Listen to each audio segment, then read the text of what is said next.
So we're going to have a look at this question number two from this probability exercise that I set you.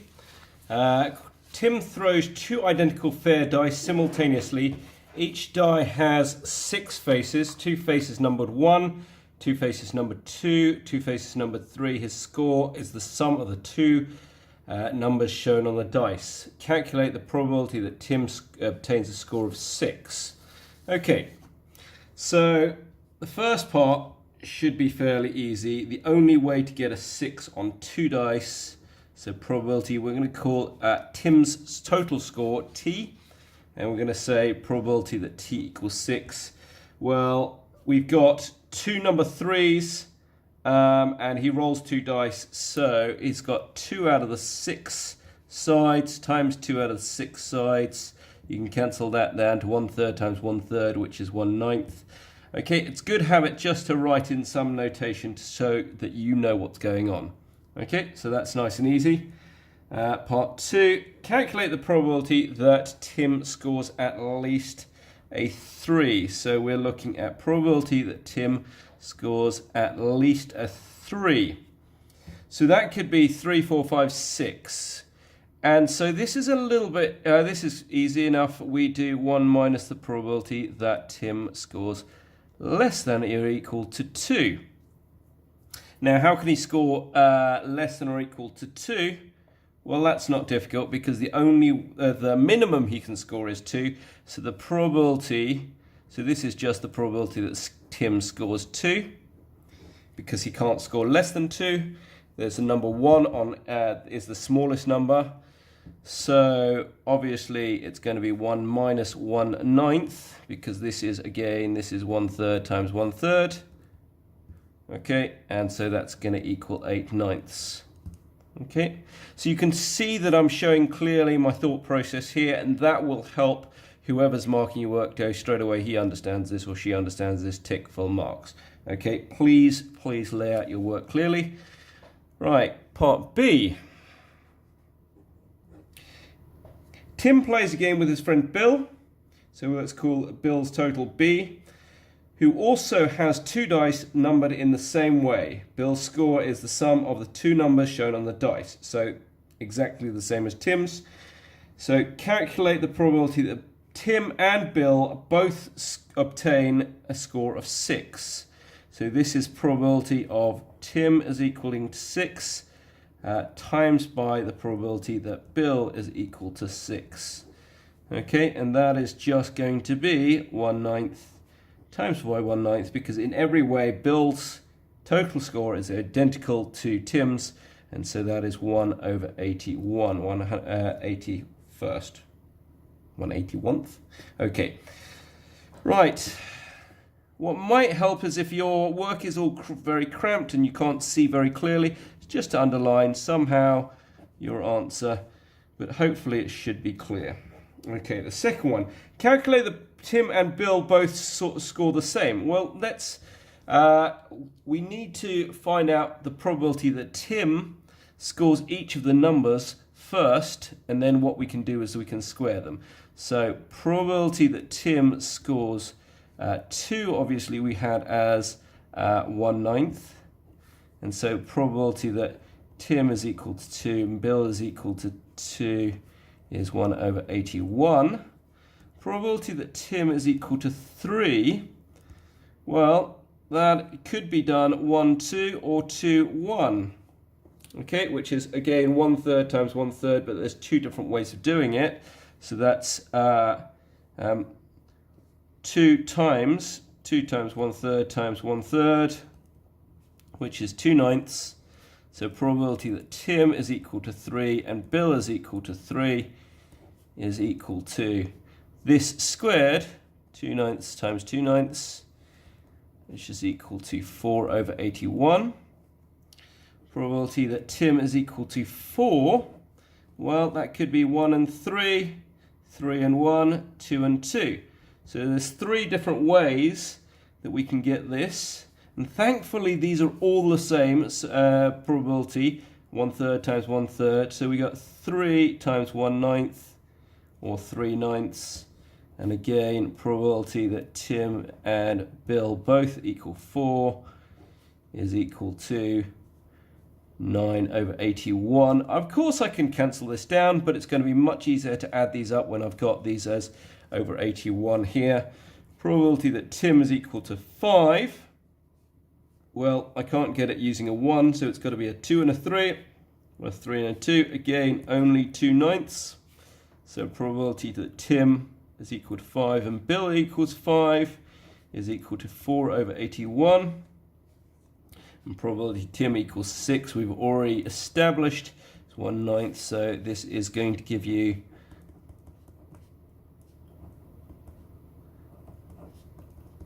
that there. So that gives me a total probability that Tim is equal to Bill is going to equal 19 over 81. Now again, some of you may be tempted to just skip out some of this notation here. It doesn't take very long to write the notation.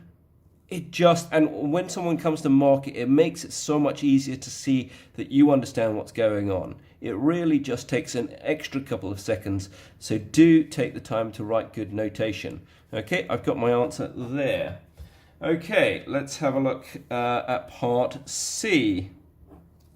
Okay, and again, if you should have plenty of space, plenty of paper, so if you get stuck on this, move on to the next question. I would start a new page with part C if you are doing that, to give you enough space enough so that you can have enough space to write the rest of the question. Right, let X denote the largest number shown on the 4 dice. Okay, show that the probability, so we want to show that the probability of X being less than or equal to 2, and we want to show that it's going to equal 16 over 81. Okay, with a show that question, it is essential that you not only get the notation right, you get every step along the way is right. Okay, so I'm going to write this down. I'm going to say dice combinations. Okay, and I'm going to say that we've got 4 dice, okay? So we could have 1, 1, 1, and 1, okay? And there's only one way of doing that. So that is 1 out of 81, because this is 1/3 times, this is 1/3 times 1/3 times 1/3 times 1/3, okay? So we could also do 1, 1, 1, 2, which again is, we could put a 2 in any one of these 4 different locations. So this is 4 out of 81, okay? So now we could also put 1, 1, 2, 2, okay? So how many different ways can we do this? We've got, this is actually 4 choose 2. We could work it out that way. So if we do this, 4 choose 2 is equal to 6 different locations. Okay, or you could just do it the long way. We could do 1, 2, 1, 2, etc., etc. But there are 6 different ways of doing this. And the same with 1, 2, 2, 2 is, this is now, the 1 can be in 4 different locations. So it's 4 out of 81. And finally 2, 2, 2, 2. So it's 1 out of 81 here. So what have we got here? We've got 16. So this in total is 16 out of 81. Okay, so you can see very clearly what's going on there. There may be different ways of doing it, and that if you can get the right answer, then that's fine. I'm not going to question that, as long as you show very clearly what your method is. Okay, right, that was C part 1. Okay, we're going to now move on to C part 2, which is just copying and completing this diagram. I think one person lost some marks for this because they just wrote down the numbers. You need to copy and complete the diagram. You don't need to put in the full table, but at least enough so I can see all the information on it. We've got 181 here.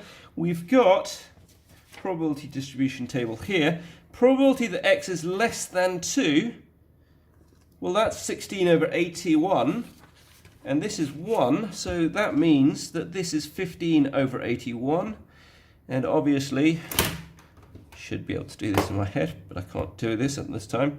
81 minus 16 is 65, so 3 is 65 out of 81. Makes it nice and easy. Should have been easy marks for there. Okay, part 3. Right, the expected value of x, nice and easy. What we do is we do 1 times 1 over 81 plus 2 over times 15 over 81 plus 3 times 65 over 81. Each of these x values times by its probability and summed. So we get 1 plus, I'm just adding the top of the fractions, 30 plus 3 times 65, and you can see that we get 226 over 81. Now you can leave it like that, and that would be perfectly valid. You would get full marks. I'm going to put it, divide it, and I'm going to put it into at least 3 significant figures. Some of you did only to 2 significant figures, but if you've got the fraction here and the calculations here, you're probably not going to lose marks, but standard is to put it to 3 significant figures here. I'm going to do that. Okay, right. The expected of x squared is just the same, except you're now using the x squared, so 1 squared times 1 over 81 plus, I'm just going to put 4 times 15 over 81 plus 9 times 65 over 81. Again, same thing. I've got 1 plus 60 plus 9 times 65, which I can't do in my head quickly, gives you 646 over 81. Okay, it does ask for this, so it asks for this in the question, so I am going to put it into decimal form. If it didn't ask for that, I wouldn't bother, because it's easier and better to use the fractions here. So it's approximately 7.98. It's possible to lose a mark if you put 7.97 because you're not rounding properly. Be careful of that. Okay, now variance we know is e of the expected value of x squared minus the expected value squared. Okay, so this is 646 over 81 minus 226 over 81 squared. So let's put this in here. 646 over 81 minus, I'm going to put in brackets, 226 over 81 squared is equal to 0.1905197378, which is approximately 0.191 to 3 significant figures.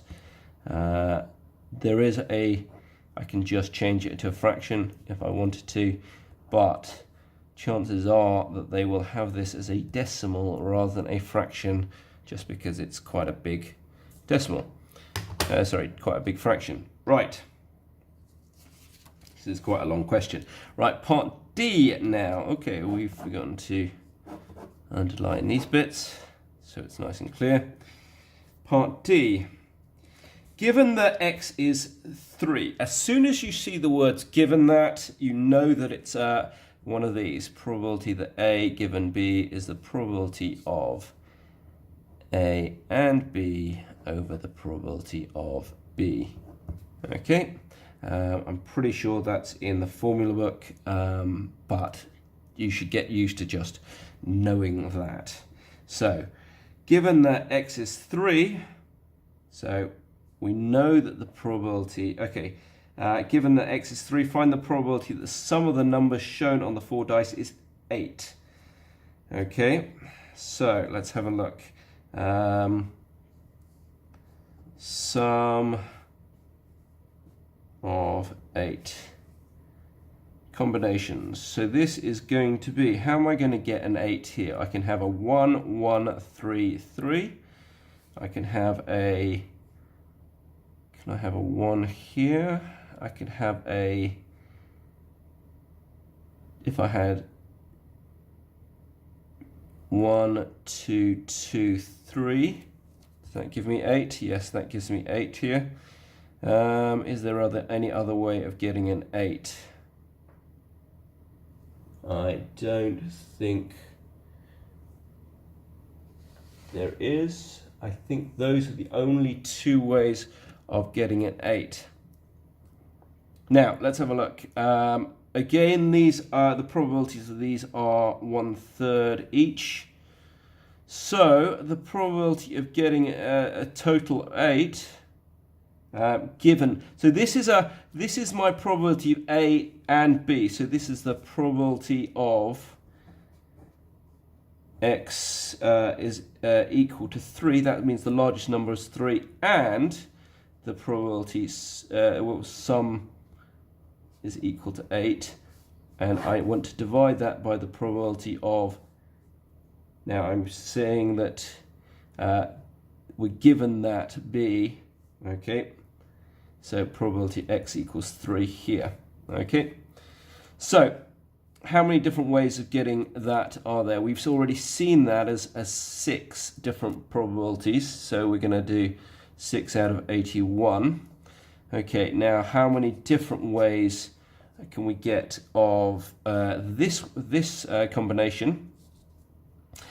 Well, okay, let's have a think about it. If I put a 1 here, then I can have 3 different ways that I can, if I leave my 1 in the first position, there's 3 different ways I can put the 3 in here and the other 2's. And each place I put the 1, that leaves 3 slots times by 3. So it's 4 different slots for the 1, and then times by 3, which gives me 12 out of 81. Again, these are combinatorics. You could try and figure that out a different way. You could write them all out. I've worked it out in my head just there. Okay, which gives me a total of 18 out of 81. And so this gives me 18 out of 81 over, which we had probability that X is equal to 3 up here, 65 out of 81, which gives me an 18 out of 65. Off the top of my head, I don't think that cancels. Nope. Okay, and let's just do this on our calculator. 18 out of 65 is equal to that. So this is approximately 2.77 to 3 significant figures. Okay, good. Hope that's clear.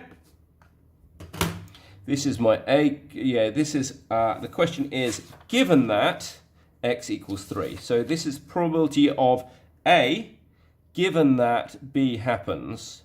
Okay, so it's probability of A and B happening, which is what I've done here. This is the probability that X is 3 is the largest number, and the total of the sum is 8. So those are the only ways that it's both the sum of 8 and the largest number is 3. So I could have had a 2, 2, 2 here as a possibility for sum of 8, but that wouldn't have obeyed this condition where I want both of these to be true. That's my A and B. Given that probability, we've been told that this total sum, the largest number is 3. Okay.